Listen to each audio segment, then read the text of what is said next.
ሰላም ጤና ይስጥልኝ። እንዴት ናችሁ ተማሪዎች? ሰላም በያላችሁበት ይሁንላችሁ። ይዤላችሁ የቀረብኩት የ10ኛ ክፍል የኬሚስትሪ ትምህርት ዩኒት 6 ሃይድሮካርበንስ ኤንድ ዜር ናቹራል ሶርስስ በሚለው ምዕራፍ 5 ሲምፕል ኢውፓክ ሩልስ ቱ ኔም አልኬን፣ ለአልኬን ኢውፓክ ኔም ለመስጠት 5 ቀላል ኢውፓክ ሩሎችን እንመለከታለን ማለት ነው።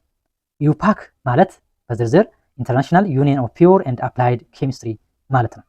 ኢውፓክ ኢዝ ሞር ሲስተማቲክ ኮንቪኒየንት ኤንድ አፕሮፕሪየት ቱ ኔም ኦርጋኒክ ኮምፓውንድስ። ይሄ ኢውፓክ ኔም አሰጣጥ ዘዴ በጣም ቀላል እና ምቹ የሆነ ነው።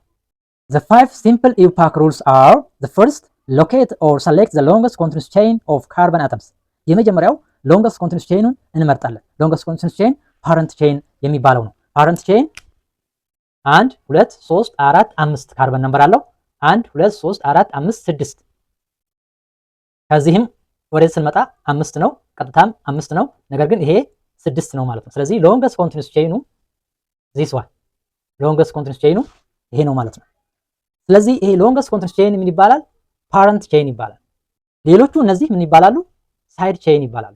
side chain or substituent ይባላሉ ማለት ነው። second rule, number the longest continuous chain beginning with the end of the chain nearer to the substituent or the carbon atoms to which side chain are attached get lowest possible number. ሁለተኛው ህግ ደግሞ ቁጥር እንሰጣለን። ቁጥር ስንሰጥ ከሰብስቴንት ግሩፑ ከሚቀርበው ነው የምንጀምረው። ለምሳሌ ከዚህ ስንጀምር 1 2 ሁለት ቁጥር ላይ ሳይድ ቼኖች አሉ። ከዚህ ስንጀምር 1 2 3 3 ቁጥር ላይ CH3 ሳይድ ቼኖች ይኖራሉ። ስለዚህ ከ3 እና ከ2 የቱ ሎስት ፖሲብል ነምበር ነው? 2 ነው። ስለዚህ ቁጥር ስንሰጥ ከየት ነው የምንጀምረው? 1 2 3 4 5 6 እንላለን ማለት ነው።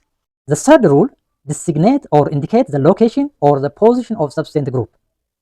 ሶስተኛው ህግ ደግሞ የሰብስቴንት ግሩፑን ሎኬሽን ወይም ፖዚሽን ዲሲግኔት እናደርጋለን፣ ኢንዲኬት እናደርጋለን።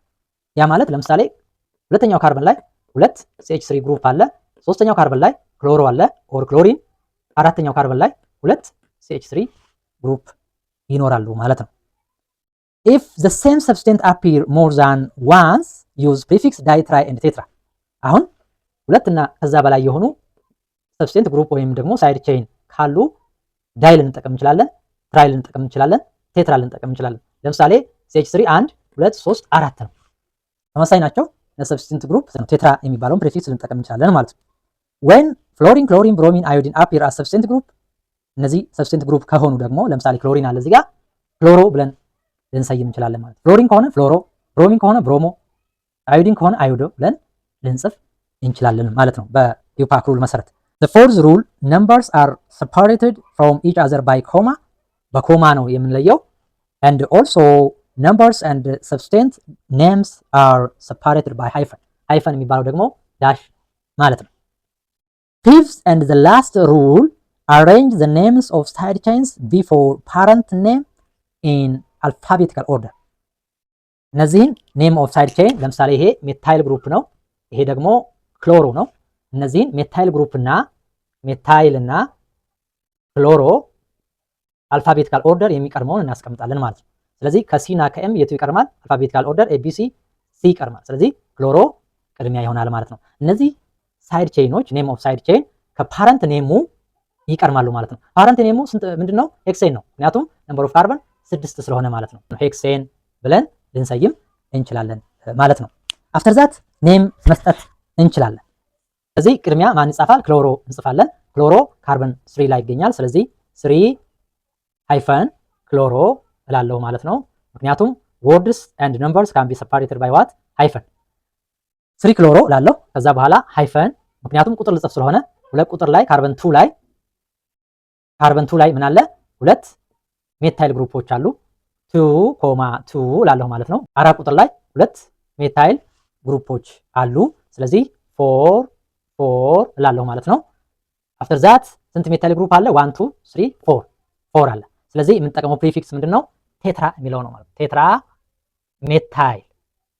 ሜታይል ቴትራ ሜታይል ሄክሴን እንላለን ማለት ነው። so the name of this compound is 3 chloro 2,2,4,4 ቴትራ ሜታይል ሄክሴን ይሆናል ማለት ነው።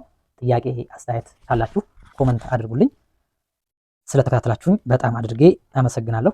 በሚቀጥለው በሌላ ርዕስ እስከምንገናኝ ድረስ ቸር ሰንብቱ።